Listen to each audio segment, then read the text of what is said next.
Aminata Kansa ibara nyana nyoka chawugula Boubacar Traoré BT ça va alhamdulillah ko be jugudi bashi foti iradun amba alhamdulillah kumbe ka americain ka pangulu do de laje pangulu mi abeka we ka do kabakulu mine ka veso bado de do abeka kabakulu mine ni watina donc ma nani ba kono abeko ma amba fo fusée chugumina donc abeka ta station ou ka ISSI na abeka yele odela normalement ou kanga kalu nani e kalu woro dike o ka do be sanfo beka ko nyenyini kabakulu lay o pangulu de wulito o ka do ngumbe ko de laje nye na kono ko tewa nungo ni bitaw be kalu woro ke bi dumuni ke chuguma nu bi bolo chugumi o ko ni belaje le gundo bolu de bolo ani masa ala manambe fulin tani ambala se kanubani de me babema ajaruye la me jere jakulu malikono ani maliko kan fenfembe ni wati na minu sogombe arajo so ina nube kan na me sigatala bu fuku wali nyumando afuye ku uni baraji ni ciwo ka tluma jola ku bismillah away kado arajo nura fm sanfe ka fulin tani ka taka lase minya away kado jala ko roji dutiga bow duguti la kaw ama yelege fenfembe nu klubana amba be fuka bela jeli wali nyumando so mada jona ina nura fm sanfe nura fm ka lasili kabo away kado jala koroji ka daminen tene fo juma do kuna funi lakika ni ala sona ma fasiri ke bawo be min fasiri on bo lase limanaw ma bawo tibali on fana haklina e mi faso de nyuma ya resira fe faso jo resira fe on fana bitoko boko bi wati ni wati o kama sa Boubacar Traoré BT anyo ansoroya kuna funu chaman badde o be on bulu korea ni ala sona ma aujourd'hui to mi ça ne sera pas de couscous où il a manqué de sauce ala ka jey fulla se balasa ngoma ala jigi ka ni bara fulla se yakuba away kado ginduma ka ni chesiri fulla se sumela dambele na ka demba ya bela jilima kabula sa nega ube away kado mami mbulu oye away kado gurubine dogono away kado shirifu muso Aminata Kansa amba foka wali nyimando sanga ani wati uli chugo mingoni do bi ne ko ni to donga ka suli hali dugu yere majje folo suna kari ko labben kabiri sisa agundo be mba mi mbulo Aminata Kansa o kuma na sa Aminata ibe dogono ere ta do mingoni mba bulu sawo me asulla ka wuli ni version ko mayna de be foka mu fodi e ba soro ayi ayo bashite Aminata bara nyana ha ikansa yi dono muso nyana ni ko away kado kelebe shini do bulu kurlet na shi sawa on da ka leta sawa kuma ka foka wali mando mo so ngono sa Facebook be mami bulu be Mohamed away kado Kulubali on be kwa mako fa o ba le ko fo be foka wali mando kwa ni chesiri minya away kado temenengo eto e Boubacar e jamu ye Traoré ko mako beti maimuna tudde o nere Mamadou Maiga be kwa mako gafu jama ni ala sona atina ke bashe ko anabi dese ko kuna funu chamambe ambulu koro anya fie chugumi anga arajo so ko hakili to ala ni bara udaminena soni be ambu to de do akoro yalsa fam ya ka se ka surala radio Mansour ambara kala obe foku wali nyumando ko Traoré ali directeur Haruna Kulubali away kado Mackenzie ni kado anga chokorba no be bagari de maga no be ale kofo o temene ngo ka buyi ka fulla se ali jigine makani bara yetu wage ka foka wali nyumando no radio Tungarange muruja marala ulu fana be gafe o ba filifiefe macha samake bi foka wali nyumando radio Bawle ani radio Laidu obe bugu ni kofo woni na lamini bela jerele club auna ni arajo so nu sanfe ala ni Musa Kone asababuye sama FM yamfulila bil sumano ale jili kundigi o temene ngo ka boy ka fulila se sokona away kado danyugoma ale ka jamukan dambe kene afana billa kosobe ndo arajo jitigi FM kolonjeba Khalifa Kone préfet murbo sugobaye be SNTD la ni sita sidibe kiblaka ka bilibili ni bebi foku be wali nyuma lamini ba ka bismillah ba dugu jera ko kuna fuli koni away kado soni ambedo akono siga fo itala Boubacar Traoré BT bismillah nyama ya foto muna ko sabuga nyoko ne akacham hula so na foka foko akacham siga fo itala kabili so madan na nyako ni achunika nya don ka fongo kodo koni ko obesi na so madan na ko sabuge iso mada flamai ikeleme ka kena foko mamun tara makankana ma be dajugu jo yere la itara awo mbe do okay ala ka noya iso mada flamai ko ni aka jafuni mamun yere yi awo Tiens là, moi Dublin Gawi, ame domina comme bi. Obusika yoro almami adima. Obusika. Be misiri commission na o. Almami asroa. Ayi mo soro folo. Mo ko de dima o. Misiri commission mbodi la folo. Ibola. Awo. Buta dondonu. Voilà. Dondondo. Imamu ya imfana man no bide. Burujali mimbala niye. Imamu ti boya dugu mina bile ko ambo nyanyi ni bile. Wa asraka jugu be beta dima. ayi saraka minɛli tɛ baasi o juguyara n'a fɛn o fɛn Ala bɛ yen Ala de ye masa ye nka dɔgɔyama min bɛ da imamuw kan ɲɔgɔn buruja point commun an ma dege o la sa dɛ ɲama an tɛ nin bila dagirida la n'o kɔni bɛ imamuya in na dɔrɔn i bɛ n sen bɔ a la ɲama anw t'a kun wala ayiwa sa an tɛ nin bila dagirida la ni min ma kɛ Mamudu Diko ye i tɛ se ka nin ku dɛ n b'o f'i ye n'i kɛra Diko n'i kɛra docteur ye ni Ala cɛ n'o tɛ i ye pati ɲɔgɔn buruja dusu min b'a la ne t'a dɔn a y'a dusu in bɔ yɔrɔ ni Ala n'a kira cɛ astagfirullah non Ala jɔn don awa siga t'a la limaniya dan de don Ala k'a ɲɛ ka d'a ma ɲama i y'a fɔ cogo min na Ala k'a ɲɛ ka d'a ma an y'o de fɔ an kanubagaw ɲɛna n ko jumadonya fɛ n'anw sigira an tɛ se ka sigi nin kɛnɛ kan abada fɔ an ka salamu ni k'o bila ka ɲɛsin ka ɲɛ an kanubagaw ma siga t'a la sɔgɔma juma o juma anw bɛ an kanubaga na an dɛmɛbaw Ala ka maabaw maa minnu bɛ n'u b'a di Ala ma ni ka a kunbɛn sini an b'olu wele sanga ni wagati bɛɛ lajɛlen na maa minnu yɛrɛ bɛ ko n'u ye Alakira jɔn ye maa minnu bɛ ko alisilamɛw don Sɛkina Amada Malaw kanubaw Usman Madani Haidara ya bani o kanubaw mun ye Buye Haidara ale kanubaw mun ye Docteur Imam Diko ale fana kanubaw ka ja mun ye juma o juma an b'olu maana bonya ka yira k'a fɔ ko baara ko a taabolo ko a kaɲi ɲama o siratigɛ kelen kɔnɔna la an ma ɲini kanubaw bɛɛ lajɛlen fɛ an kɔni bɛ sunkalo an b'o kɔnɔna la wa sunkalo ye barajini kalo ye sunkalo ye dunkafa kalo ye sunkalo ye mun ye ɲɔgɔn ɲinɛ an ka ɲinɛ ɲɔgɔn na sunkalo ye kalo ye o kɔnɔna la mun ye opération Sigaroni n'u ka Sigaroni a sigira a mɛnna dɛ ayiwa sukaro bɔrɔ dɔw kɔni donna la sa an bɛna mun fɔ fila wa saba ɲɔgɔn o kɔni ɲama bɔrɔ fila bɔrɔ saba ne yɛrɛ mana bɔrɔ kelen ta ka taa ma ban a banna an ma ɲini u fɛ mun ye Jasura maaw ye a sunkalo kɔni a bɛ ka sɛnsɛn ka taa dɛ ka ko lajɛ ne laji kɔni mun ye Zihiri Mahamadu Adama Mayiga Baba Adama den Adama Ture den super patriote den walayi Mali zikiridala bɛɛ la ka ɲɛma chefu n'a y'a ka ɲi fili bi o k'a lajɛ ka Orange Money ni sɔnsɔn bi dɔɔni karamɔgɔ nana kalandenw karamɔgɔ nana bisimila karamɔgɔ nana karamɔgɔ Madu Mayiga filɛ bisimila karamɔgɔ nana kalandenw karamɔgɔ nana bisimila karamɔgɔ nana kalandenw kanuba in nana i bisimila karamɔgɔ nana dinɛ in dɛmɛba filɛ i Mayiga karamɔgɔ nana yatimɛw dɛmɛba in filɛ i Mayiga karamɔgɔ nana fandanw dɛmɛba in filɛ i bisimila karamɔgɔ nana dɛsɛbatɔw dɛmɛba in filɛ i bisimila karamɔgɔ nana Baba Adamaden gɛn in filɛ i bisimila karamɔgɔ nana nurafɛmu Madu Mayiga filɛ i bisimila karamɔgɔ nana kalandenw kanuba in nana bisimila karamɔgɔ nana Alakira kanuba in nana bisimila karamɔgɔ nana Adama Ture kanuba in filɛ bisimila karamɔgɔ nana Ali Jiginɛ kanuba in filɛ bisimila karamɔgɔ nana Amadu kanuba in filɛ lada karamɔgɔ nana Malidenw kanuba in filɛ i bisimila karamɔgɔ min do a ka numéro bɛ Orange Money a bisimila karamɔgɔ min do a bɛ se Western Union na bisimila karamɔgɔ min do a bɛ se MoneyGram na a y'a kɛ sɔnsɔn karamɔgɔ min do hali iriya yɛrɛ a b'o fana dɔn walayi bisimila karamɔgɔ nana karamɔgɔ Mayiga in nana i bisimila a bɛɛ fɔra ka ban sisan dɛ a faamuna sa dɛ a bɛɛ dira Orange Money 76 33 43 03 a ye karamɔgɔw dɛmɛ a ye karamɔgɔw dɛmɛ a ye karamɔgɔw dɛmɛ o de bɛ barika don hadamadenya la ne b'a tilen ka fɛnw fɔ a ɲɛna ala mago tɛ fɛn na voilà karamɔgɔ min b'a basakili ci sans dérangement k'a fɔ k'a sɛbɛkɔrɔ fɔ a ka faamuya ko ɲuman na ne don wulibali bil haki ne tɛ maa fɔ n ye wulibali e ye se ka don da la wa e t'i fa bonya e bɛ don da la wa i t'i ba bonya i bɛ don da la wa i t'i walifa to i t'i waliba to maakɔrɔsi to e bɛ don da la wa i bɛ taa Ala sɔrɔ i ɲɛ siga t'a la Ala k'a ni sababa ne tɛ maa tɛ nin fɔ n ye a banna kuma ɲɛna Ala k'a ni sababa yarabi ama o tɛ wa o don o kuma dugu jɛ ka ɲɛna walayi sɔgɔma in na an bɛ dugawu kɛ Ala k'a ni sababa bɛɛ ami arabi yana an ka jigi kolon ka fa dededo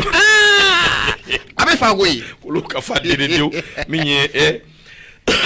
Amadu Gindo ye ni zero chaya de Amadu Gindo ay al ni tiɲɛ kɔni don ni zero chayara cogo min la me fɛn bɛ kulonkɛ la wari ko kulonkɛ dɔgɔnɔ bɛ sɛbɛ la sɛbɛ dɔn wa to amusement lada yɛrɛ a bi yan wa lada ne yɛrɛ ka connexion in bilama ayi kelen tɛ koyi kelen tɛ dɛ a bɛ dérangement na fan bɛɛ don wala o de ye tiɲɛ awɔ o de ye tiɲɛ a bɛ taa a bɛ na ala k'a ni sababu ya rabi ama siga foyi t'a la wala a bɛ komi on zone dérangement un peu ayiwa baasi tɛ o kumana an bɛna taa kansa yi nɛgɛw b'ale de bolo waati kɔni bɛ ka taa kɔsɔkɔsɔ foli lase min ye i k'a dɔn radio Epifani baarakɛla bɛɛ ma olu kani min ye Honoré Jara a n'a nɔ ka maaw an b'u fo Magan Fane président Eriko Touré Lamini Konare k'a fo ka waliɲumandɔn bɛɛ ko a ma ko Ivoirien Burama Kulubali Sunkalo Jalo Ablaye Kulubali an bɛ nin bɛɛ fo k'a bɛɛ waliɲumandɔn radio min bɛ n'a bɛ gɛɲɛka ko fɔ o bɛ Fana mara la Marakaka ka Sakɔ ani MC k'u fo k'u waliɲumandɔn Nura FM i k'a dɔn ale kumaso den ngolo sabola sa foli ani tonni ka lase wa FM to minya marala Siriman Kulubali directeur kata se Ablaye Dambele promoteur minya awai ka do madame Mungoro gendarme Kamati anga fo ka wali nyumando Christine Mungoro ka ale fana ka foli kɛ mon professeur Joseph Chenu ka angana nyina Samba Jara ka ni be fo ka be wali nyumando ani wati ndo Koto FM ale fana radio so min be awai ka do sigasu abe gafe aba fili fiye o kumana sa Koto FM an bɛ foli lase Mamadou Sidibe bɛɛ ko a ma ko Bajo ale ye directeur de programme o de Sori Ibrahima Traoré an b'u fo wali ɲuman dɔn Nura FM sanfɛ kunnafoni a caman ba de bi yan bi ala sɔnna ma a tɛna kɛ basi ye ko a na bɛ dɛsɛ a tɛ jaabi dɛ n'ala sɔnna ɲɔgɔn buruja kɔn bi bɛ daminɛnen bɛ Bamakɔ bi an tɛna to kɔ an fana b'a la an fana bɛ ɲɔgɔn buruja daminɛ de mɔgɔw k'a dɔn k'a fɔ anw ka page in ye radio so de ye bonya ni karama de bi yan ala ka ni sababu bɛɛ o tɛ o kumana min ye awa MD Ndaw an ka foliba ye an bɛ tumiya nin waati in na Baba Adama Touré yɛrɛ fana bi fo ka waliɲuman dɔn sanga ani waati min ye awa i k'a dɔn Tumani Sidibe ale ka 01 fila 345 o ye joli ye Tumani Sidibe ko 100 000 francs a ka na dɔrɔn Tumani Sidibe a ka na dɔrɔn vendredi ngona ma do de ma kana manege juma fe de yɛrɛ la nɛgɛ ni maɲi o maɲi ne ala kira y'a fɔ sallallahu alaihi wasallam kisi nɛma ba ye min y'an kuntigi o y'a fɔ ko kisi nɛma ba ye ko nɛgɛli maɲi kan ka na an silamɛ ɲɔgɔn nɛgɛ sunkalo ba in na kan ka n'u nɛgɛ jango dinɛ ɲɛma do min kɛ an ko jango tɛ dinɛ ɲɛma karamɔgɔ min bɛ yen n'a bɛ wajulu kɛ a dayirimɛ b'o de la a kana to k'u nɛgɛ ala ka ni sababu bɛɛ an bɛna taa Kansai fɛrɛ ɲinan ye بسم الله الرحمن الرحيم اللهم صل على سيدنا محمد رفيع درجته ودرك شرقمتي محمد بن عبد الله صلى الله عليه وسلم كان مسو دمسن ما قربا نتوي غوسو كلبرت للبي كلاكسي نيكا راجو واتيبو 94.5 e fana kanita bwala e ka tola ne ka tola anga tola parce que fantan kuma da dedo fantan ko kuna fon lamero dedo be Nura FM lame parce que ne koni be Nura FM lame lala ne habidenke lala ni abide lala bi tungarange ani funi awai ka dɔ o karamɔgɔ ba ale ka ni nana jɔ an jigi kɔrɔ na mɔgɔ b'a la u bɛ se k'ale wele a ka nɛgɛjuru sira 67 01 16 16 yalima 77 01 16 16 yalima 74 86 25 25 n'aw ye ninnu wele lala ni abide aw b'a kibaruya sɔrɔ. Ayiwa ndo duwawu jabira bangeba duwawu jabira akada awai ka dɔn Nura FM jayɛlɛli bangebaw bi fo k'u waliɲuman dɔn sanga ani waati o siratigɛ la kunnafoniw kɔni caman ba den b'an bolo kɔrɔ an sigi kun de awai ka dɔn kunnafoni a dili ye Umar Ngoiba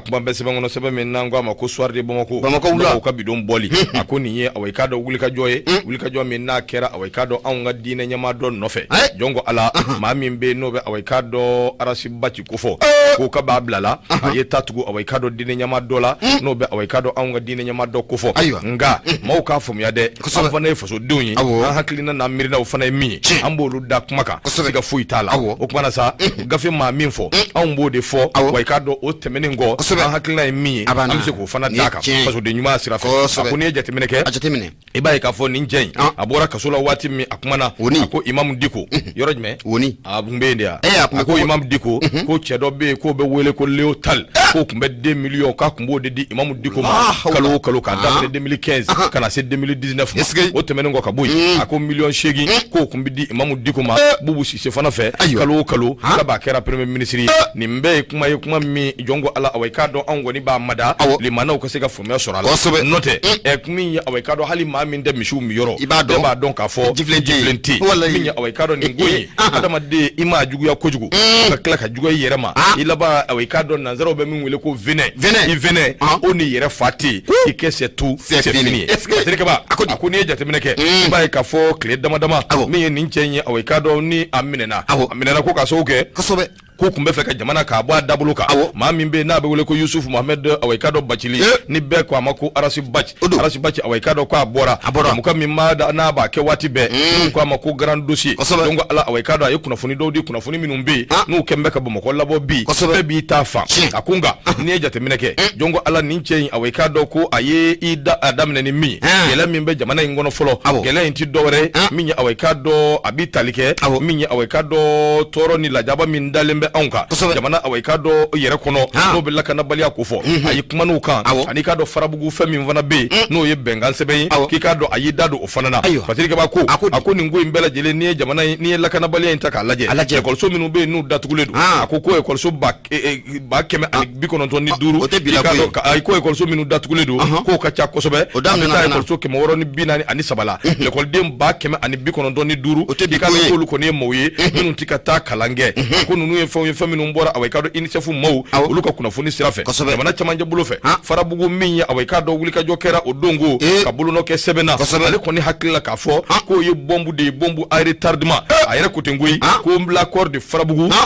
est une bombe à retardement ko awai k'a dɔn jamana in ko farabugu awai k'a dɔn laïcité n'o ye diinɛ bɛɛ dama ka kan ko ATT ni Ibrahim Boubacar Keita y'u pan fɛn minnu kunna ko an ka transition maaw de nana awai k'a dɔn ni k'o kɛ ten biyaki taa ti mɛnɛ je ti bɔ hali bi nin cɛ in awai k'a dɔn a kumana a y'a jira k'a fɔ min ye awai k'a dɔn maa dɔ bɛ n'o ye Imamu Mamudu Diko ani awai k'a dɔn Sumailu Bube Mayiga ka taa se Sumaila Wage ma Maliki Jaw Mahamadu Kasonge ninnu ye maaw ye min n'a ye bolonkɔnɔ ni siw ma kosɛbɛ a jira k'a fɔ ko ninnu kɔni de ye awai k'a dɔn ale ka gɛlɛya a n'ale ka kaso la don ninnu de o bɛɛ sababu ye ko ninnu kun kɛn bɛ ka labɛnw de sabati ka se k'olu jolo kari pewu jolo kari awai k'a dɔn u y'a préparé ko 3 kelen labɛnw bi kɛ Bubu Sise awai k'a dɔn ka complot kɛ a n'a nɔkama dɔw contre la k'olu fana minɛ Bubu Sise nɔfɛ k'a fɔ k'olu ye jɛɲɔgɔn jugu ye filanan ye min ye ka wulikajɔ kɛ k'olu tɔgɔw tiɲɛ réseaux sociaux sanfɛ kunnafoni di yɔrɔw la a n'a ɲɔgɔnna caman n ko tan de don a bɛ dɔw ɲɛna olu bɛ min kɛ ko bɛɛ fana b'o de kɛ o de bɛ na ni jamana yɛrɛ position ye awɔ donc ko kunnafoni siraw fɛ ko ka awai k'a dɔn olu kɔni k'olu buruja k'olu tɔgɔ tiɲɛ sabanan ye min ye ko ka fɛɛrɛ ani dabali kɛ min bɛ se k'a to Bubu Sise ale sen bɛ bɔ pewu jamana awai k'a dɔn candidature y'a la jamana ɲɛmaya o marali a ko n'i y'a lajɛ Arasi Bac a bɛ ka nin bɛɛ lajɛlen fɔ nka min ye awai k'a dɔn a y'a jira k'a fɔ min ye Mamudu Diko ani le Tigre Sumailu Bube Mayiga k'olu de kɔni bɛ ka fɛɛrɛ ani dabali bɛɛ kɛ Bubu Sise kana se ka bila yalisa min ye awai k'a dɔn a kana se k'i kanabɔ a yɛrɛ ka fɔ la a ko min ye nin ko bɛɛ lajɛlen donc ala awai k'a dɔn olu bolo nin cɛ ninnu olu de awai k'a dɔn ko ye fɛn min n'o bɛ kɛ badamini ye u ɲɛma yalisa ka se k'u kanabɔ a ko hali bi Bubu Sise donc ala awai k'a dɔn ko a bɛ donni min na i ko bi ko kana sɔrɔ waati tɛmɛnenw na ani awai k'a dɔn Ɲɔrɔ Sirifukɛ ani k'a dɔn Usmani Serifu Madani Ayidara k'u tɛgɛw bɛ ɲɔgɔn bolo ko ninnu dun ye poids lourd 2 ye poids lourd 2 in ko n'u ko k'u bɛ Bubu dɛmɛ siga foyi t'a la awai k'a dɔn san 2022 Bubu ka ɲɛmaya awai k'a dɔn k'o bɛ sɛbɛntiya Terikɛba a ko hali bi min ye awai k'a dɔn Umaru Ongoiba a ko n'i ye jateminɛ kɛ i b'a ye k'a fɔ nin ko in bɛɛ lajɛlen na a minɛli min n'o kɛra a y'a jira k'a fɔ min ye Imamu awai k'a dɔn Mamudu Diko ani Bube olu de bɛ ka awai k'a dɔn ko bɛɛ kɛ ka se ka olu kɔni de y'a fɔ awai k'a dɔn a filɛ dɛ l'imam et Bube pensait que j'étais financé par Bubu olu hakili la k'a fɔ ko Bubu de tun bɛ k'ale financer wa k'i k'a dɔn ko information clé caman bɛ yen k'a tun bɛ bɔ awai k'a dɔn o de fan fɛ parce que kaba ko min ye ainsi Arasi Bac ainsi pour Arasi Bac Diko n'est ni un noble Allahu Akbar tout lolo bayirika nin tilala na ha ni fila kana bida nin tilala na ne tɛ nin lakali yɛrɛ a ka haramuya ne ka lamɔ tɛ non n bɛ pan nin kunna ha a y'a faamuya dɛ an ka éducation t'en permet maintenant il faut comprendre n b'an pan nin kunna a bɛ yafa ma fana fasiri kaba akwa ye kuma kalandaw ni kuma chaman deta kanyeshi awaikado imamu diko ma ako kuma na sa minye imamu diko ko ja ko leotal kumbe million fla ko kumbudi awaikado imamu diko ma ka damine 2015 kana se 2019 ma ako temeningo million shegi ki kado bubu sise kele premier ministre ko fana kumbudi awaikado imamu diko ma fasiri kaba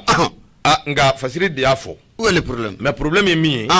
mekla ka anyafoli kiye parce que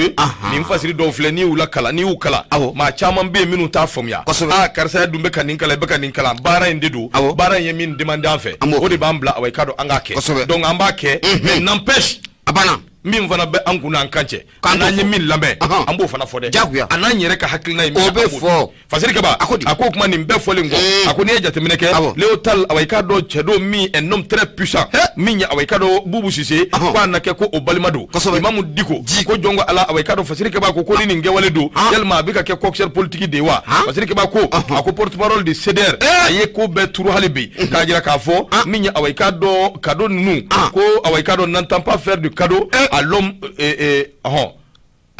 ati fait ka awekado kadoke mayi min bi fait ka atebe korotien ale yere tiriki o de siratige la ako hali centre min flene no centre yena daila imam togola ko ka foko beni clear o négociation do ko ni mbede ko yalsa ka seka imam ka campagne ka seko préparer ka seka imam labe yalsa dona na tawla amadou kufani yada gali koron vela ulube awekado minan fa dendelen de minan ni kalata kera no minan fa ko kuma sa imam be soroka ke awekado jamana nyamai ko kuma sa minye ningo bela jele imam diko ko tal kumbe million vla dama 2015 2019 ko bubu sise million shegi ka damine awaykado a kelen premier ministre kana fo aboli ala fasiri ne do mingumbe awaykado Umaru Ongoiba ale ya fasiri mi soir de mongo kono ko fundila bi bulo no fe nga ndogo wati do sira parce que on baran nama baran makara kabla amina ngono nama baran bla amina kono an yere ka nyama ne be bulo ngono ni shuma wallahi parce que ou bien ka bara ci ambulu abeni ngana tien ni an samugwa ni kodi kosoba anti fo were do nyen ngono radio ko abana abarika lay ayibo nye donc samugwa ni ko kosoba nye fembe sorala awo okera clé sécurité d'état ni ala na kiracha clé ma do akur da okera nta yoro do ma wele gendarmerie la kuye ni keta yeni keta et pourtant j'ai tout gagné abana Dieu merci mbe ala barka da bi wallahi nga horo ya ni nga dambe abembulu ni daye fala kono bi fijini tige an nga nyama ba do be olu de bi wele a karsa che be kan info en matière de radio c'est pas bon amay ainsi de suite tiens mais bini miri arasukura minu naledo ko luwe min mana wuli be obe journaliste étiquette de direct papier bi nyini ka doma min ga do yo bofo ils oublient même moun des journalistes moun des animateurs des gens qui ont honte aka fo le ko le animateurs alors que ate journaliste oui ni papier o yere laje ka ko yere laje radio bara yere sirafe ma sebeni fo de radio bara sirafe animateur ka giri ni journaliste kosobe oche uto fe de animateur yere ka bara ka bo ni journaliste ka tiens ay uto fe ko journaliste mais mi mana wuli be obini sigi est-ce que réellement journalisme ye fendo ni pratique nous demander nous nga kewa atike ni ma fo journaliste chroniqueur est-ce que nous fera ça c'est un mi fana be ebe ka maminu defa no leotal ni bubu siso ni olu choronto de o ay le lobu le o fasiri ma fo akonona na mene ala mew ay le lebu ne kuma ulame fasiri ko kera ayre ka kuma la ko 2 millions mbita di ko biye e ka do dine nyama Mamoud Diko wallahi afora ko Mamoud Diko ko yal ma million fly ko be ka dine ma muna ko ayre afora ku kwama ka dima kika do ke e koloshini fein do kurana de be babulu akabara do wi na abawre be mo ko bisika ni siki chugodi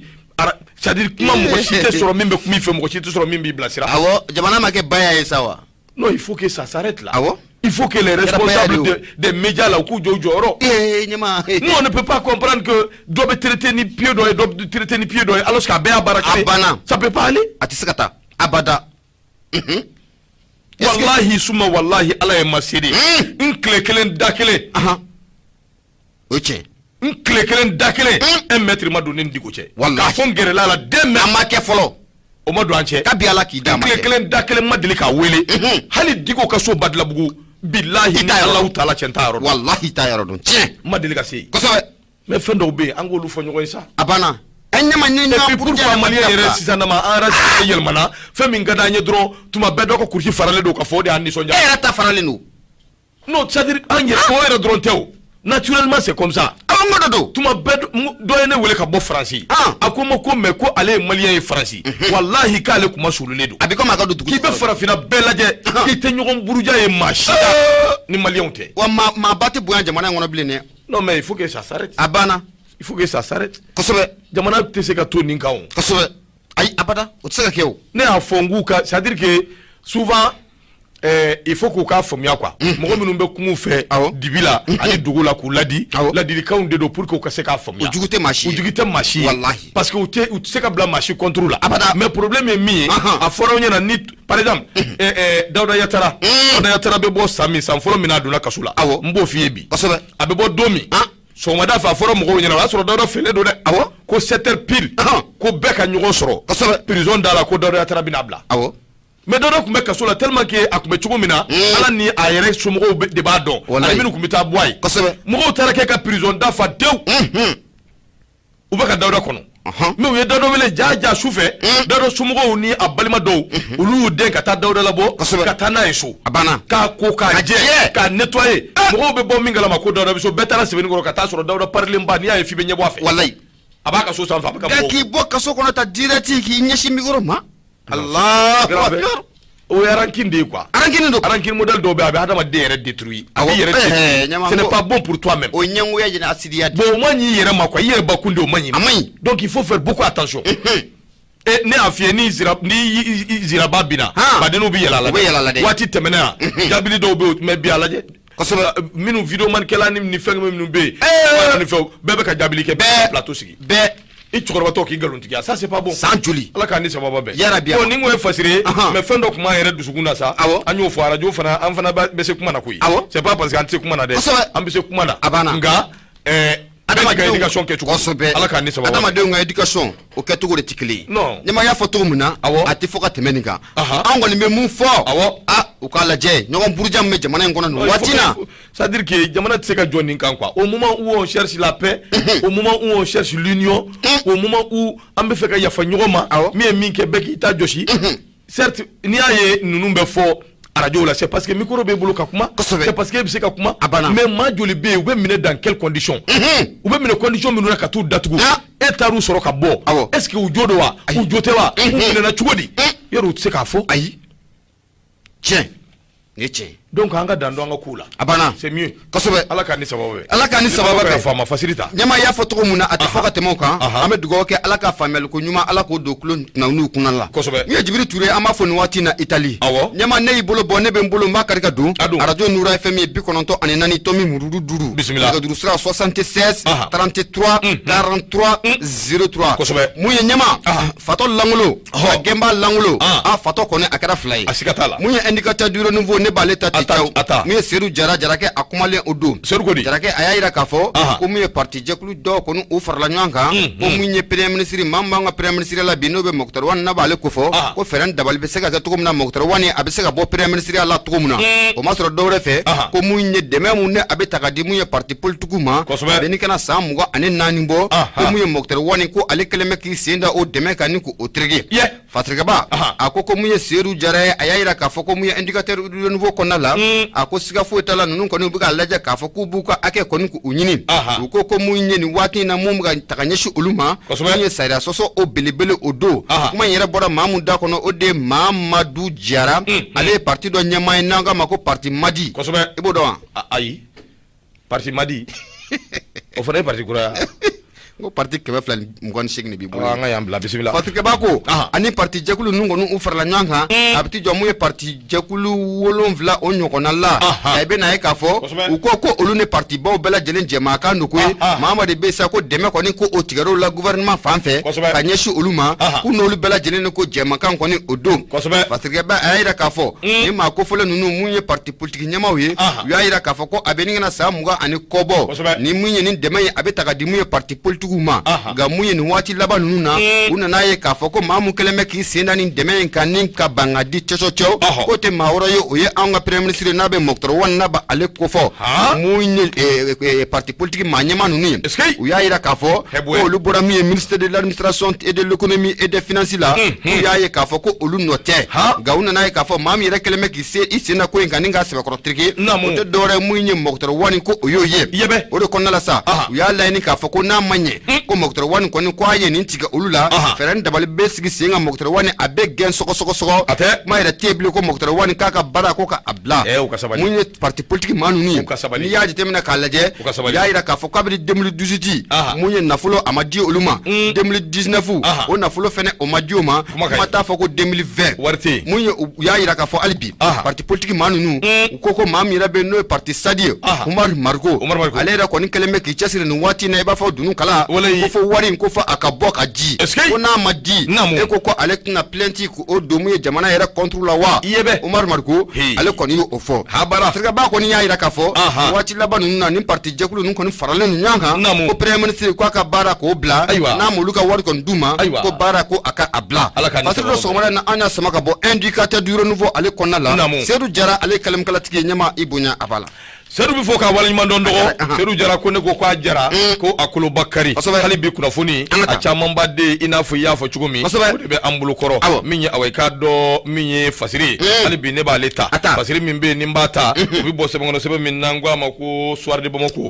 soir kelen ne b'ale ta tuguni soir de Bamako a y'a jira k'a fɔ min ye awɔ i k'a dɔn daba wulilen don jamana in bɛ don min na i ko bi dɔgɔ k'i k'a dɔn k'a fɔ min ye awɔ i k'a dɔn tension bɛ fan bɛɛ fɛ bɛɛ bɛ kasi la a k'o siratigɛ la minisiri min bɛ anw kunna n'a bɛ ministre du travail ani fonction publique n'a b'o ko fɔ n'o ye maître awɔ i k'a dɔn Aruna Touré donc ala a b'i n'a fɔ a sigi n bɛ taxe awɔ i k'a dɔn o kan koyi n'a y'a jara a ko awɔ i k'a dɔn min ye awɔ i k'a dɔn waati min selen don bi o ye grève ka waati de ko min ye baarakɛla caman bɛ olu kɔni wulilen don k'u jɔ bi ko baara bila cari fo olu k'o kɛ koyi a k'u bɛ papali in kɛ dɔwɛrɛ la min ye awɔ i k'a dɔn ministre du travail ani fonction publique n'o bɛ maître Aruna Touré n'a b'o ko fɔ ale yɛrɛ kun ye awɔ i k'a dɔn gouvernement ka kuma lasela ye nka i k'a dɔn u ye a minɛ a la ala ni a yɛrɛ kun kɛcogo ani awɔ i k'a dɔn a yɛrɛ taabolo Sirikaba ko a k'o de siratigɛ la an bɛ don min na i ko bi jɔyɔrɔ kelen min b'a la o de ye awɔ i k'a dɔn fonction publique ani travail o yɛrɛ min filɛ nin ye awɔ i k'a dɔn o ye jɔyɔrɔba ye koyi a ko nka min ye minisiri in ye awɔ i k'a dɔn a n'a ni bi cɛ yɔrɔ in bɛ komi yɔrɔ don min kabiri ala y'a da a ma deli ka kɛ yen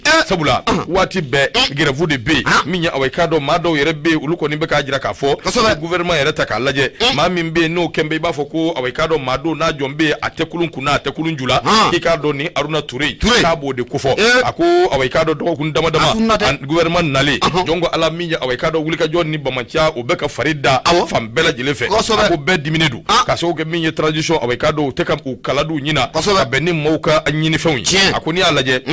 min ye syndicat jɛkulu dɔw bɛ yen u bɛɛ wulilen don k'u jɔ nin waati in na min ye awɔ i k'a dɔn fo yɛlɛma ka don kow la a dun bɛɛ lajɛlen ka awɔ i k'a dɔn laɲini tɛ dɔwɛrɛ musaka awɔ i k'a dɔn musaka a bɛɛ bɛ nafoloko de ko fɔ Fatirikaba ko a ko n'i ye nin ko in dun n'i y'a ta k'a lajɛ i b'a ye k'a fɔ min ye awɔ i k'a dɔn anw ka jamana dɔgɔtɔrɔsobaw olu labɛnnen don dɔgɔkun tile 10 o grève awɔ i k'a dɔn olu kɔni bɛ ka o baara in u bɛ k'o bolo da o tɛmɛnen kɔ ka bɔ yen jɛkuluba min bɛ yen n'o bɛ jamana in kɔnɔ n'a bɛ baarakɛlaw bɛɛ lajɛlen tɔgɔ la n'o bɛ wele ko Union nationale des travailleurs du Mali UNTM o fana bɛ bolo min kan bi awɔ i k'a dɔn a fana bɛ bamanciya a bɛ o bolo kan koyi sabula min ye awɔ i k'a dɔn bɛn kɛra min kan ko o si tɛ ka ɲɛnabɔ o kumana n'a bɛ kɛ min ye a ka k'o ye sa olu kɔni t'a na kɛ awɔ i k'a dɔn ko la guerre Sirikaba a ko min ye awɔ i k'a dɔn syndicat jɛkulu minnu filɛ n'an bɔra k'o fɔ syndicat wɛrɛw bɛ yen minnu kɔni ye awɔ i k'a dɔn a ko daminɛ min ye commerçants ka syndicat jɛkulu dɔ fana bɛ yen syndicat section syndicale du commerce o fana jɛkulu olu fana bɛna baara bila kɛ tile 3 bɔɲɔgɔn u bɛ k'o fana awɔ i k'a dɔn u b'o labɛnna Sirikaba ko a ko décidément les travailleurs maliens sont remontés contre les autorités de la transition pour justifier les différents préavis et autres. An bɛ don min na i ko bi a b'i n'a fɔ min ye anw ka syndicat jɛkulu u bɛɛ funu bɛ k'u da dewu transition kɔrɔ sabula awɔ i k'a dɔn ɲinifɛnw a caman bɛ yen o tɛ ka kɛ sɔrɔ fɛn ye a ko goa kɔrɔ nama n'o bɛ gouvernement ko fɔ a filɛ ka awɔ i k'a dɔn nin bɛɛ da yɛrɛ kɔ la ten dagi ka sɔrɔ ɲɛ tun bɛ se ka sɔrɔ kow la ka kow bɔ ɲɔgɔn kɔrɔ ka sɔrɔ a ma kɛ nin ye Fatirikaba ko a ko n'i ye jateminɛ kɛ ministre min bɛ yen n'o bɛ maître Aruna Touré n'a b'o ko fɔ a yɛrɛ bɛ ka min yira maaw la a b'i n'a fɔ n bɛ yan dɔrɔn ten dɔrɔn a bɛ k'o de ɲɛ yira awɔ i k'a dɔn maaw la a ko kuma na bi premier ministre awɔ i k'a dɔn Mokhtar Wan i k'a dɔn k'a fɔ ko a kan ka wuli ka jɔ kɛ télé la a n'a nɔ ka maaw ka fɛrɛ kɛ min bɛ se k'a to cogoya bɛ se ka sɔrɔ nin na n'o tɛ an bɛ kuma fɛn fɛn na bi don dɔ bɛ na awɔ i k'a dɔn an b'an tɛgɛ kɔnɔ ni kin k'a kɛ n'an kun y'a dɔn ye Basiri filɛ Laya Jara a ka baabu don u ka bidon bɔli Soir de Bamako i bonya b'a la Soir de Bamako mun foli an b'a ta ni k'u sɛgɛrɛ la révélation ne b'ale ta n'i ye la révélation ta maa min kumalen don a kɔnɔ o de ye Prosper Ki ye Prosper Ki a kumalen don la révélation kɔnɔ sɔgɔmada in na ɲɛma Bala y'i cun filen kɔnɔna la filen ma ci Bala yɛrɛ ma ye a bɛ dessin kɔni a b'o kofɔ a b'a yira k'a fɔ maa mun bilala place mun na i dɛsɛnna an ka taa mun ye Korofina dɔgɔtɔrɔso o kɔnɔna la Fatigaba ko n'an taara ye i bɛ na ye k'a fɔ ko Korofina dɔgɔtɔrɔso i bɛ don min na comme bi coronavirus k'o ka kusa ni Korofina dɔgɔtɔrɔso ye o ma sɔrɔ dɔwɛrɛ fɛ Korofina dɔgɔtɔrɔso ɲɛmaaba yɛrɛ sa n'ale ye médecin chef ye ale tɛ dɔwɛrɛ ye Jakarija Kɔnɛ kɛni ale ka maracogo jugu o de kɛlen bɛ ka Korofina dɔgɔtɔrɔso ni k'a kɛ c'est tout c'est fini ye bi Fatigaba mun ye Prosper Ki ye a y'a yira k'a fɔ ko siga foyi t'a la waati tɛmɛnenw na mun ye Korofina dɔgɔtɔrɔso i bɛ na ye k'a fɔ maa caman kɔni kun bɛ u disi gosi n'a ye o sabu kɛ mun ye dɔgɔtɔrɔso belebele o kun don mun ye dɔgɔtɔrɔ minnu kun b'a kɔnɔna la maa lafiyalenw kun don wa mun ye banabaatɔ minnu kun bɛ taa wa u lafiyalen ko o bɛ bɔ a kɔnɔna la an bɛ don min na i n'a fɔ bi a bɛ i n'a fɔ dɔn kɔni a yɛlɛmana ɲamakɔrɔ kabini waati min na nin cɛ médecin chef Jakarija Kɔnɛ ale kɔni kɛra médecin chef ye ko dɔn kɔni ko a yɛlɛmana fo k'a fɔ ko a yɛlɛmana Fatigaba ko a ko nin tɛ se ka faamuya cogo si la ko an yɛrɛ sera nin yɔrɔ in na cogo di ni maa mun ni mi taa yɔrɔ dɔn i jigin yɔrɔ kɔni a b'i kamana ko o kan Fatigaba ko k'i bɛ na ye k'a fɔ n'i taara mun ye an ka Korofina dɔgɔtɔrɔso kɔnɔ bi mun ye surafɛn a kɔni bɔra mun ye surafɛn na ka kɛ tileganfɛ fɛn yɛrɛ ye mun ye yuruku a tun bɛ di tabali jukɔrɔ jugu a bɔr'o la mun ye dunniko jugu ka kɛ tabali sanfɛ fɛn ye a banna kuma ka ɲi ko mun ye dunko jugu o de bolodalen don mun ye Korofina dɔgɔtɔrɔso o kɔnɔna la ye hali u yɛrɛ t'a dogo a bi kɛ wagati bɛɛ lajɛlen Fatigaba ko a ko n'i y'o ye cakɛyɔrɔ yɔrɔ la k'i bɛ na ye k'a fɔ ko o cakɛyɔrɔ ko a ɲɛmaaya talen bɛ ka kalifa maa mun ma o jɔlen t'i i jɔyɔrɔ la wa ko nin ye maloya belebele ye Fatigaba ɲɛma a y'a yira k'a fɔ ko n'i donna mun ye Korofina dɔgɔtɔrɔso kɔnɔna la k'i bɛ na ye k'a fɔ ko mun ye chaos total tiɲɛni yɛrɛ total o de b'a kɔnɔna la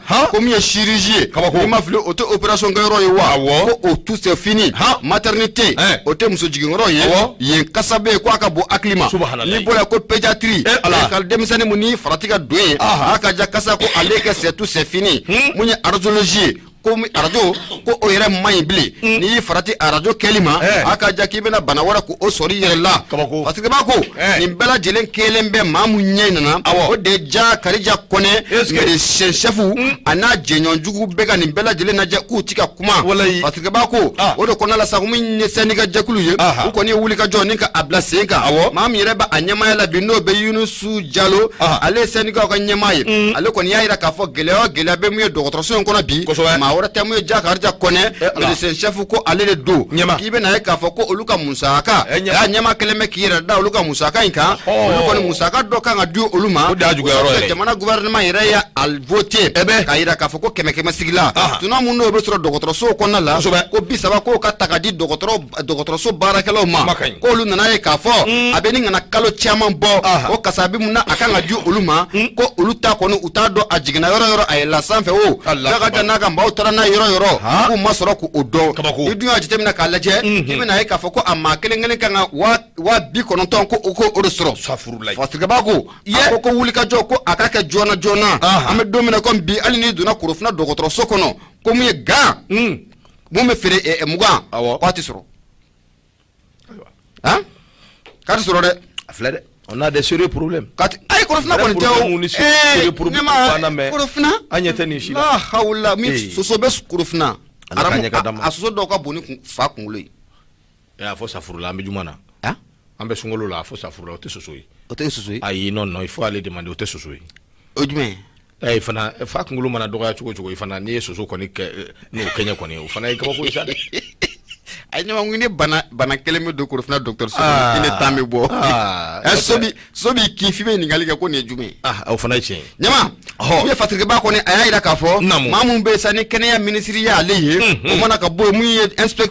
inspection générale de ku ka wuli ku jojona mu ye kurufna docteur so u ka ako sega adama de munu be o be sega blogo aka kono to ko muna kurufna docteur so yere absega senga ke akorole to ko muna ku ka wuli ka jo kunyo yi ne fatrike so mada na ana sama ka ba munye ni wati na sa munye la révélation o kona la munye mamun kalum kalatigi o prosper ki ale kalam kalatigi nyama ibunya bala ndo prosper ki amba foka wali mando e ko gaji de chira mo gola kuno obere aywa bashite amajare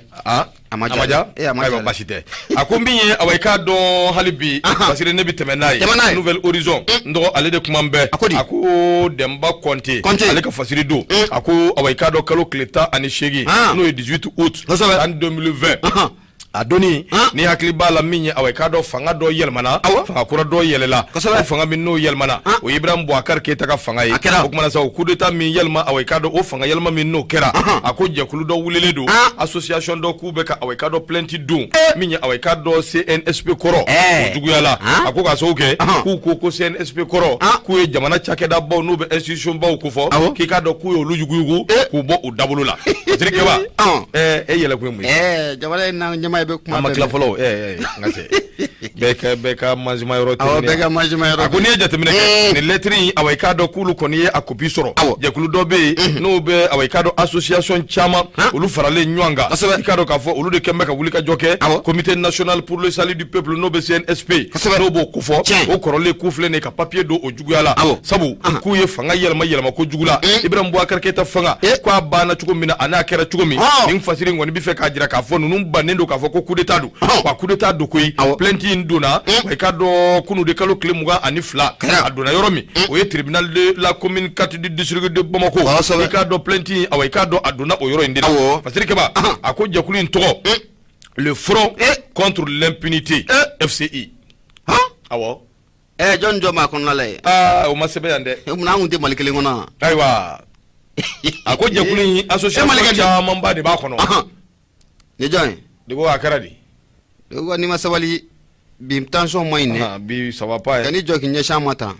enemi fundeni banga warti soro la clé bolé do tout sumbanga on tisero nya ble koy awo abana akok mana sa jakulu to de fleni front contre l'impunité ngo ala jakulu chama de ba kono association minum be ku ye plenty do minum ko ni ya jira ka fo tribunal de la commune de 4 du district de Boko ku tara plenty do plenty ndi dore fanga minna yel mana no Ibrahim Boubacar Keita fanga o min no shurula ka do na ku ngera so we M5 RFP o lu ko wulika joke o wulika jon nun ko nana ka do ka fo a mouvement a barka buana ko so o de tiratigela mi district de Boko ka do ka fo lu balika bom min galama kalo kletani shegi min jakulu nana unana uni hakla min nana oti dore ko ko lu nana awai do de ka kele la se no be paracheve ko fo yafo yo min fo ka o kele ko to dafa ka o dafali anu yere ka ko beche ka blu kamangoro o shima korashi fasiri keba ako kuma na sa mi ni ngo bela jile awai do militaire ko ne ku ya jira ka fo ko coup d'état te ambi doni me ko bi akuma chale do de kuma fasiri keba ko nunu ngo ni wulika joke ka 7D do 7D min ba jira ka fo jongo ala ikado ka fo ko CNSP korole kikado ko uninja ngini kaka fasiri fle ndo minye awai do demba konte aka fasiri Nouvelle Horizon au Kabidon Boli. Nyama muye Nouvelle Horizon ma wame fulita nuku segara radio Noura FM biko nonto anenani tomi mururu duru. Sigatala. Noga duru 76 33 43 03. Nyama amala jamuye indépendant ka leta te chau ka asia ka ramanse multifla o konala. Muye fatirga ba lete dore oye awa dumia. Dumia ko dofre awa aya ira ka fo ko muye wulika jomu no okun keleme ka nyeshi muye énergie du malima. La gafuza. Wulika jomu. Awa tani fasiri. Ego jume. La gafuza. Gafuza ko jumene kera awa tea gafuza ko jumene kera atoko de awa edra ban awa où est le problème problème ti on ni ne fana gafuza fo were problème ay ne bi ɲininka de kɛ ko me ka fɛn bɛɛ kɛlɛ o ne ga fuza fɔ problème bɛ min ay ma kɛlɛ ko mi ye fɛrɛ minɛ i b'a fɔ ko mɔgɔ bɛna maa min gosi ya fɔ ma Fatirikɛ b'a ko a ko maa min ye Gafure Awa Dumiya ye Lagafuza ale kɔni y'a yira k'a fɔ ko mun ye u kun ye wulikajɔ caman kɛ walasa kurantigɛ banbali mun n'o b'anw fɛ yan jamana in kɔnɔ la kurantigɛ banbali a bɛ se ka ban cogo min na Fatirikɛ b'a ko kunun n'o bɛnna alamisa don ma avril kalo tile 22 a ka ja ko mun ye denmisɛnnin caman kɔni olu bɔra k'u kunda Énergie de Mali a ka jabala yɛrɛ o kan a ka ja ko a ma ja ko ye u nana ye k'a fɔ ko mun ye o y'a sɔrɔ mun ye gouverneur du district Bamako ale kɔni bataki bila k'a bɔ k'a fɔ ko tagama in kɔni ko a bɔra a ma o n'a ta bɛɛ maa ninnu kɔni u ye wulikajɔ kɛ ni k'u kunda mun ye Énergie de Mali kan a ma ɲɛ mun kɛ a kɛra ye koyi u ni gendarmew fo ka fara polisiw kan olu karila ɲɔgɔn na mun ye gaz lacrymogène a bɛ susu yɔrɔ mun na a b'a fili ka taa yan fɛ a b'a fili ka taa yan fɛ Fatirikɛba a y'a yira k'a fɔ ko dɔw kɔni bolila fo k'u ka samaraden 2 kɔni k'o to pɔnse dingɛw kɔnɔna la ye Fatirikɛba ko k'a kɛra sababu ye min ye premier arrondissement maaw ye olu ye bolo ta ka da mun ye maa damadɔ kɔni o kan nka wula bɛ se waati mun na mun ye commissaire ye ale ye fɛɛrɛ dabali kɛ ko bolo ko a ka bɔ olu kan na Fatirikɛba ko maa caman kɔni tun bɛ kɛnɛ in kan nka an bɛ don min na n'a fɔ bi ɲama ni taama ma ban bolo fifa fana o ma jɔ dɛ siga t'a la Fasiri dɔ sɔgɔmada in na kɔni an y'a sama ka bɔ indépendant o kɔnɔna la nɔgɔ Fasiri in ka ɲi kosɛbɛ sabula min ye awɔ i k'a dɔn fɛn min bɛ yen bɛɛ ɲɛ b'a la bɛɛ b'a dɔn min don min ye awɔ i k'a dɔn kurantigɛ a dogolen tɛ maa si la gouverneur ne kunnafoni na ne hakili la maaw funteni don cogo min ka maaw dimi cogo min fɛɛrɛ de kan ka kɛ k'u to yen u ka hakilina n'u ka miirina ye min ye ka se k'o kɛ nka ni e m'u to yen fo ka n'a kɛ awɔ i k'a dɔn biribagoli ye ani gosili a laban a bɛ gɛlɛya dɛ o kumana sa Ala k'an kisi k'an tanga nin min filɛ nin ye ka dabɔ gazi fiyɛ min filɛ ka dabɔ transition kɔnɔ transition ka kɛwalen tɛ u k'u cogo d'u yɛrɛ la Masiri hali bi an bɛ taa Kasimu Tera ale kuma bɛɛ mɔgɔ min ye awɔ i k'a dɔn affaire Dawuda Yatara an bɛ n da don la a ko commissaire min bɛ yen n'a bɛ premier arrondissement n'a b'o ko fɔ Kati tɔgɔ la Galaw Galaw cogo di o y'a bɔ yen a jara de tɛ wa maa dɔn ni Kati premier arrondissement awɔ commissaire awɔ o y'a wuli k'u y'a wuli bon ko fana cayara kojugu o y'a wuli a cayara ko cayara a cayara a ko Jara don Mamadu Yuba Jara kosɛbɛ an ma ɲɛ k'a fɔ ko ale de ko don donc Ala awɔ i k'a dɔn a ye wulikajɔ min kɛ Dawuda Yatara nɔfɛ ka Dawuda Yatara minɛ cogo min na commissaire min bɛ yen n'a bɛ premier arrondissement ko fɔ n'a bɛ Kati donc Ala o y'a wuli ka bɔ a jɔyɔrɔ la a wuli ka bɔ yɛrɛ dama tɛ ka tila k'a bila garage la hali place jɔnjɔn k'a dɔn o ma ta ka di a ma fɛn ye fɛn min n'o juguyara kosɛbɛ a ko ninnu ye tamasiyɛnw de ye minnu man ka maa si lafili sabula nin tamasiyɛn ninnu b'a jira k'a fɔ Dawuda Yatara ka mɔɔw bɛ ka kule cogo min na an'u bɛ ka kumakan minnu fɔ o na kɛ tiɲɛ ye n'o tɛ Dawuda Yatara n'a fɔra ko maafala don yalima pièce feerela don yalima tiɲɛnikɛla don n'a fɔra ko o don e k'o minɛ n'i bɔra jɔyɔrɔ la dɔ de bɛ fara i jala kan n'o tɛ awɔ i k'a dɔn i ti kari awɔ i k'a dɔn nin ko in na a k'o de siratigɛ la ko n'i ye jateminɛ kɛ i b'a ye k'a fɔ conférence de presse dɔ bɛ yen min bolo dara Abdala Yatara ale ye Dawuda Yatara awɔ i k'a dɔn o kɔrɔkɛ ye jongo Ala a dimina o doni kama a y'a jira k'a fɔ k'olu kɔni bɛ doni minɛ ko bi k'olu dabali bannen don sabula ale balimakɛ Dawuda Yatara commissaire min bɛ yen n'a bɛ premier arrondissement n'a b'o ko fɔ ale nana ka na a minɛ o ye commissaire principal n'o bɛ Mahamadu Yuba Jara n'a b'o ko fɔ ale de nana ka na bulon si a ma kelen min ye awɔ i k'a dɔn famille Yatara k'u dabali bannen don sabula commissaire yɛrɛ a man ka na Dawuda Yatara minɛ nin cogo la ka sababu kɛ commissaire yɛrɛ a de kun minɛnen don ko a jirala k'a fɔ commissaire ko tentative de déstabilisation o kɛra ko commissaire kun sen bɛ o la coup d'état min bɛ ni fanga yɛlɛma min bɛ n'o kɛra o de la commissaire awɔ i k'a dɔn a bilala a b'o senfɛ a bilalen min ye awɔ i k'a ma bila yɛrɛ koyi maaw kɔni y'a ye kɛnɛma kiiri ma tigɛ liberté provisoire ma di foyi den kelen ma di o taara Mali tɛ wa maa bɛ nin ko cogo dɔn a fasa kɔni y'a fɔ o taara ten ne ka di ten a k'o tɛmɛnen kɔ convocation kelen o ma di mandat ma di min bɛ se k'a to Dawuda ka sokɔnɔna bɛ yiwoloma k'a filenkolo k'a bɛɛ woloki ka bɔ ɲɔgɔn na o si ma kɛ o bɛɛ tɛmɛnen kɔ ka bɔ yen a ko Dawuda yɛrɛ ka mobili i se kun kan ka na mobili bɛ taa waati min i se ka na ka n'a lajɛ ka min kɛra dabali banko ye min ye commissaire yɛrɛ de donna Dawuda ka mobili kɔnɔ i se tɛ yen foyi tɛ yen ka mobili boli ni ka taa n'a ye commissariat la. o bɛna mobili boli nege tun b'a la. a yɛrɛ kɛ règlement de compte bɛ sɔrɔ u ni ɲɔgɔn cɛ nin ko in bɛ ɲɛɲini o. nin bɛ ɲɛɲini o. a ko famille Yatara o kɔni awɔ i k'a dɔn o diminen don nisɔngoyalen don kosɛbɛ sabula awɔ i k'a dɔn Dawuda yɛrɛ a minɛna waati min sariya yɛrɛ ye min fɔ a ɲɛda dogo yanni kiiri ka tigɛ a ka dɔn k'a fɔ tiɲɛ don yalima nkalon don o ma kɛ koyi a minɛ ani commissaire k'a ka awɔ i k'a dɔn réseau ma wele min ya awai ka do ulu bɛɛ ka singa nati amanya de para ke ka jow ɲɛna ka bɛɛ bɔ kɛnɛ kan ka kiri matigɛ a ko ye fɛn min hali min ye police denmisɛnnin min donna bi o b'a dɔn k'a fɔ ko sariya la ko ma o kuma na sa an bɛ dɔɔnin minɛ ko bi kabiri ni affaire in kɔni daminɛna Dawuda Yatara a somɔgɔw awai ka do u ma da u ma sigi u wulilen don ka kiri tigilama wele bɛɛ k'i jɔ i jɔyɔrɔ kiri ka tigɛ a tigɛ ko ɲuman na n'a fɔra ni cɛ min filɛ nin n'ale ko ye premier arrondissement commissaire ka nin exploit ba in kɛ ka Dawuda Yatara minɛ ko maa pièce feerela don a n'a ɲɔgɔnna caman o suma ko o dugumajɛ commissaire ka yɛlɛmali min kɛra bɛɛ bɔra a nɔ la ka bɛɛ bila ka taa yɔrɔ wɛrɛw la nka k'e yalon k'i bɔ yen garage kɔnɔ ka dɛsɛ k'i bila yɔrɔ la k'o ye fɛn min bɛ fɛn caman ko fɔ